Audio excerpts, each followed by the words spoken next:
Subscribe करें गुरुजी world और bell icon को प्रेस करें सबसे पहले सिलेक्शन के लिए। आज की है वीडियो कोहलर के सूझ के सिद्धांत पर, यानी अंतर्दृष्टि का सिद्धांत, जो एग्जाम में 5 से 10 नंबर पैडागोजी समेत तय करेगा।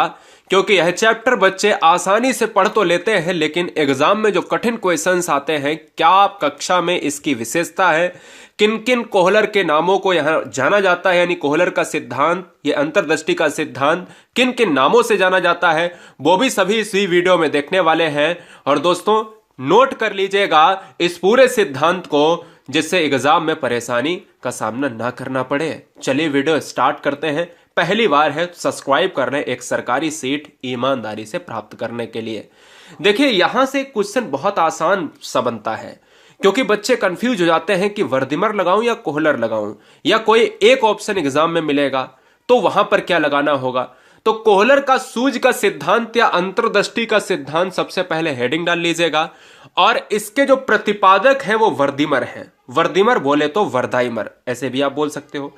याद रखिएगा कोहलर का जो सूझ का सिद्धांत है, यानी अंतर्दृष्टि का जो सिद्धांत है ना, ये जो दोस्तों कोहलर नहीं, इसके प्रतिपादक वर्दिमर है, लेकिन इसका प्रयोगकर्ता, यानी जो इसको यहां पर इस मनोवैज्ञानिक तरीके से किस तरीके से बच्चे के रूप में कक्षा में प्रयोग किया जा सकता है, किस तरीके से चिंपैंजी पर इन्होंने प्रयोग किया है। तो जब क्वेश्चन में प्रतिपादक आएगा तो वर्दाइमर होंगे, जब प्रयोग करता आएगा तो कोहलर होंगे, ठीक है ना।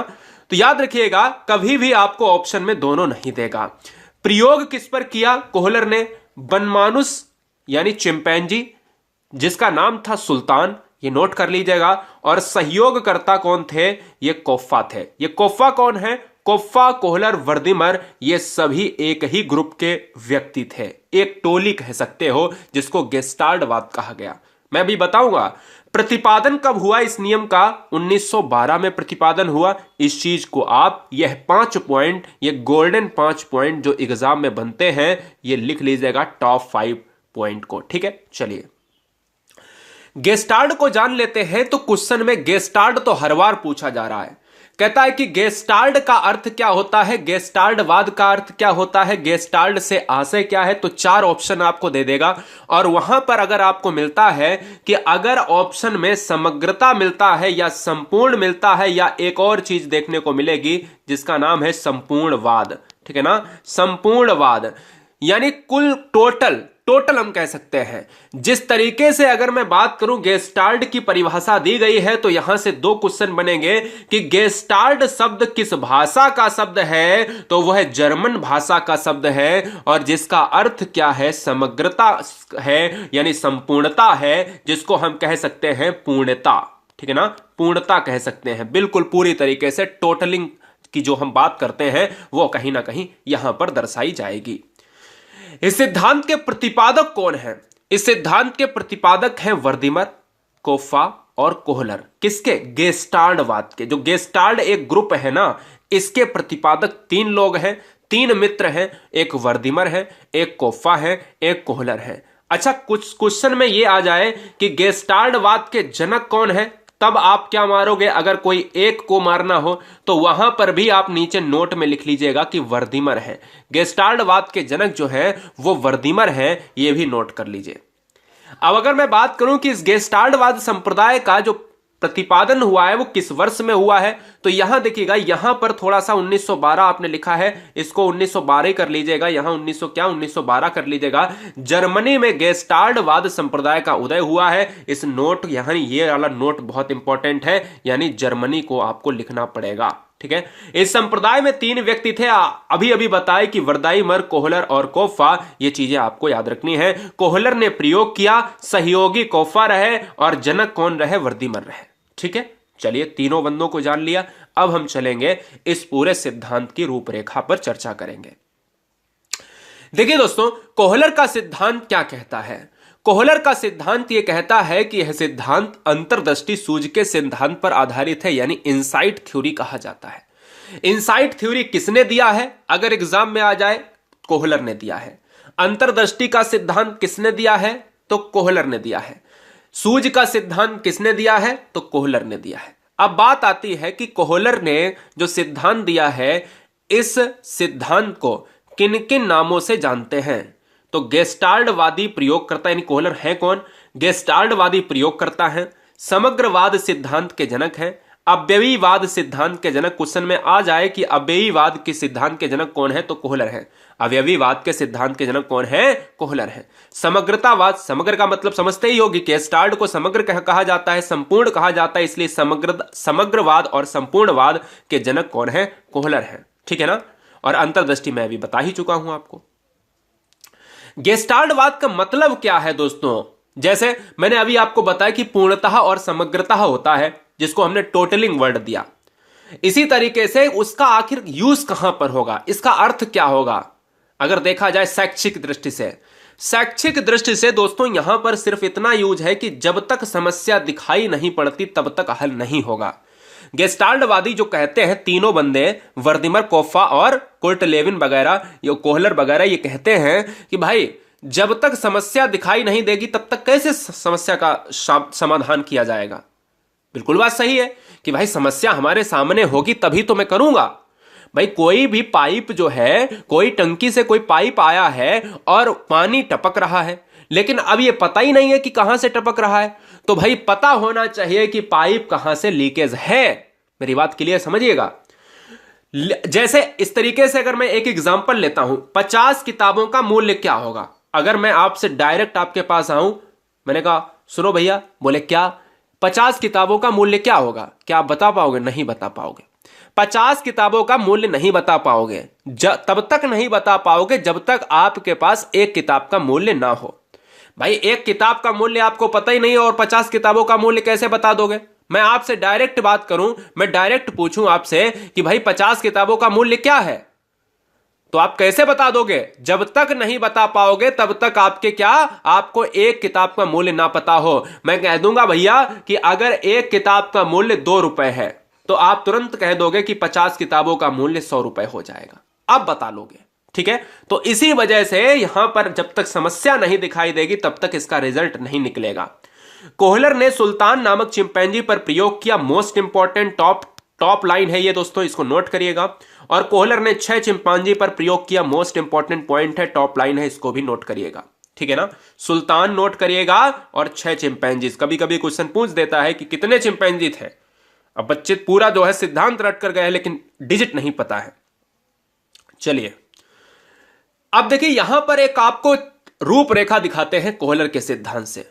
कोहलर के सिद्धांत की अगर मैं बात करूं तो कोहलर के सिद्धांत से आपको बहुत कुछ समझने को मिलेगा। देखिए हमने कहा कि गेस्टाल्टवादी ये कहते हैं कि समस्या का होना बहुत जरूरी है। क्या? क्वेश्चन में लिख लीजिएगा नोट बना के। इनके सिद्धांत में समस्या बहुत महत्वपूर्ण है। ठीक है ना।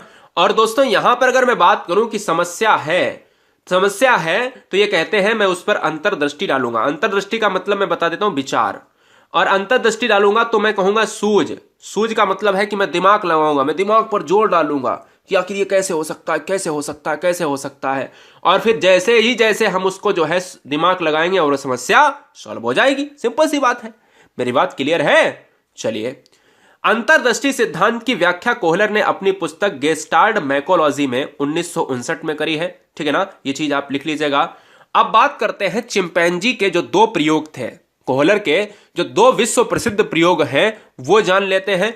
और फिर इसके बाद हम जानेंगे कि जो चिंपैंजीज पर प्रयोग किए हैं कोहलर ने, इसके अलावा जो कक्षा में जो प्रयोग होते हैं एक शिक्षक बच्चों के ऊपर करता है तो वो कितना इंपॉर्टेंट है, वो किस नजरिए से एग्जाम में पूछा जाता है।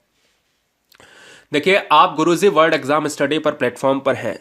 हर बहन हर भाई का प्यार बस इतना है, इतना बनाए रखना कि सिलेक्शन दे देना और कुछ नहीं चाहिए। सब्सक्राइब और अनसब्सक्राइब ये चलता रहेगा, लोग आते रहेंगे, बच्चे आते रहेंगे, लेकिन आपका सिलेक्शन जिस समय आप ये वीडियो वॉच कर रहे हो उस समय आपका सिलेक्शन कुछ महीनों बाद हो जाना चाहिए। इसलिए मैंने पूरी मेहनत के साथ मैं ऑल सब्जेक्ट को पूरी मेहनत के साथ पढ़ा रहा हूं। आप नीचे प्लेलिस्ट देखेंगे तो मॉक टेस्ट से लेकर पूरी तरीके से शिद्दत के साथ पढ़ा रहा हूं और एक भी बिना पैसे चार्ज किए बिना। देखिएगा सुल्तान चिंपैंजी पर सबसे पहला प्रयोग था वॉक्स समस्या। एक चिंपैंजी को कमरे में बंद किया और उसमें कुछ बॉक्स पड़े थे पहले से। बॉक्स का मतलब समझ रहे हो ना, जो आपके बक्से कहा जाता है जिनमें सामान रखने की प्रक्रिया होती है, छोटी छोटी अलमारी टाइप की। ऊपर बहुत सारे केले कमरे की छत पर लाद दिए, यहां यानी यहां पर जो है एक पिंजरा टाइप का था, कैद कर दिया बनमानुस को या सुल्तान को, और उसके ऊपर छत पर जो है लटका दिए केले। और चिंपैंजी दोस्तों भूखा था, प्राप्त करने की कोशिश करी। अब चिंपैंजी ऊपर उछल रहा था, नहीं पकड़ने में आया क्योंकि छत काफी ऊंची थी, और बहुत ज्यादा थक गया। इतनी कोशिश करी कि वो अंततः बहुत ज्यादा थक गया। अंततः इतना थक गया कि वो बैठ गया थक हार कर। और फिर बाद में एकदम से उसने सूझ का मतलब समझ रहे हो ना, जैसे मैंने यहां पर आपको बताया कि समस्या क्या थी उसकी, कि केले को उतारना था, और उसने दिमाग लगाया कि भैया भूख लगी है, अब किसी तरीके से केले मिल जाने चाहिए। अगर केले मिल गए, लक्ष्य मिल गया, तो हमारी भूख शांत हो सकती है और समस्या का समाधान हो जाएगा। समझिए दोस्तों कि ऊपर वाली छत पर उसने एक व्यक्ति ने केले यानी कोहलर ने केले लटका दिया, और चिंपैंजी बहुत भूखा था, इतना ज्यादा कूदा, इतना ज्यादा उसको कैचिंग के लिए कूदा कि किस तरीके से एक भी केला हाथ में लग जाए और भूख मिट जाए। अब वो थक हार कर बैठ गया। उसने देखा कि कमरे में अब कुछ नहीं हो सकता, इससे ज्यादा कुछ नहीं हो सकता। उसने क्या, एकदम से उसने जो है सूझ लगाया और दिमाग लगाया। अचानक विचार आया। गेस्टाल्टवादी यही कहते हैं कि जब भी विचार आएगा वो अचानक होगा, जब भी समस्या का समाधान होगा वो अचानक होगा। उसने सूझ लगाया और कहा कि वक्से ये 2-3 पड़े, इनको अगर रख दिया जाए ऊपर, तो यहां पर चढ़कर मैं इन पर चढ़कर जो है मैं केले को प्राप्त कर सकता हूं। ठीक है, जिस तरीके से आपके घर में एक बच्चा होता है, यह अमूमन तौर पर देखा जाता है कि अगर किसी के घर में फ्रिज है, फ्रिज के ऊपर मोबाइल रखा है, तो वो बच्चा क्या करता है, वो दिमाग लगाता है कि यहां स्टूल रखा है, स्टूल पे चढ़ जाऊं या कुर्सी पे चढ़ जाऊं, मोबाइल को उठा लूं। मेरी बात दिमाग में बहुत अच्छी तरीके से रखना, ठीक है। दूसरा प्रयोग देखिए, छड़ी का प्रयोग भी किया। छड़ी के प्रयोग में क्या था, चिंपैंजी को पिंजरे में बंद किया, केले को ऊपर से लटका दिया और 2 छड़ी रख दी। पहले से कोहलर ने 2-3 ऐसे टुकड़े, यानी एक टूटी छड़ी थी, एक यहां टूटी थी, इस तरीके की हाथ भर की छड़ी रख दी उस कोहलर ने पहले से। अब देखो दिमाग कितना अच्छा लगाया सुल्तान चिंपैंजी ने। तो अभी क्या लगाया कि भैया उसको लटका दिया, केलों को लटका दिया। अब केलों को लटकाने के बाद अब वो थक हार के फिर बैठ गया, नहीं मिले उसे, बक्से नहीं थे, ठीक है। तो अब उसने क्या किया, उसके दिमाग में एकदम से अचानक समस्या का समाधान हुआ, और समस्या का सॉल्व करने के लिए तरीका आया कि भैया ये छड़ी जो हाथ की भर की पड़ी हुई है, इनको तुरंत जोड़ दिया जाए। और उसने तुरंत देखिए जोड़ने का काम किया, और जैसे ही ये देखिए छड़ी नंबर 1, छड़ी नंबर 2 जोड़ने का काम किया, और छड़ी लंबी हो गई, और इसने जो है केलों को उतार लिया। लो भैया सूझ हो गई। एकदम से अचानक विचार आता है। चलिए, गेस्टाल्टवादियों के अनुसार अंतर्दृष्टि के सिद्धांत में 5 संप्रत्यय दिए गए हैं। ये नोट कर लीजिएगा और समझा देता हूं। देखिए, किसी समस्या को समाधान करने से पहले आपके पास एक लक्ष्य होना चाहिए। अभी आपका एक लक्ष्य है कि आपको सरकारी नौकरी मिलनी चाहिए। अभी आपका लक्ष्य है सरकारी नौकरी मिलनी चाहिए, इसलिए आपका जो गोल है वो सरकारी नौकरी है। उस सरकारी नौकरी के बीच में आप पढ़ाई करते हो, और पढ़ाई करते हो करते करते आप कहीं कहीं असफल भी होते हो, तो जिसको ऑब्स्टेकल कहा जाता है, बाधाएं आती हैं, और बहुत सारी बाधाएं भी आएंगी। कहीं परिवार की बाधाएं आएंगी, रिश्तेदारों की बाधाएं आएंगी, ठीक है ना, पड़ोस की बाधाएं आएंगी, लोगों की बाधाएं आएंगी। तो कहीं ना कहीं बाधाएं तो पक्की आती ही हैं जब किसी लक्ष्य को प्राप्त करते हो। और उस बाधाओं के बीच में आप बहुत ज्यादा टेंशनाइज्ड हो जाओगे, बहुत ज्यादा परेशान भी होगे, ये भी पक्की बात है। और उस टेंशन के बीच में आप अपने आप को मजबूत करने की कोशिश करोगे, संगठित करने की कोशिश करोगे दोस्त, तो वो संगठित भी आप कर लोगे। और इतना ज्यादा टूटने के बाद आप उसको पुनरुत्थान में बदल दोगे दोस्तों, यानी फिर से संगठित करोगे, फिर टूटोगे, फिर संगठित करोगे, फिर टूटोगे, और लक्ष्य को प्राप्त कर लोगे। यही दोस्तों गेस्टाल्टवाद कहते हैं कि लक्ष्य, समस्या होना बहुत जरूरी है। समस्या के लिए लक्ष्य होना, लक्ष्य में जब आप प्राप्त करोगे तो बाधाएं आएंगी। 50 बार गिरा होगा चिंपैंजी यार, ठीक है ना, 50 बार उसने सोचा होगा। ऐसे ही नहीं चीजें मिलती हैं, इसी तरीके से आप भी होते हो। आप अपनी सफलता को प्राप्त करने के लिए क्या एक ही बार में मिल जाती? नहीं, ऐसा नहीं होता।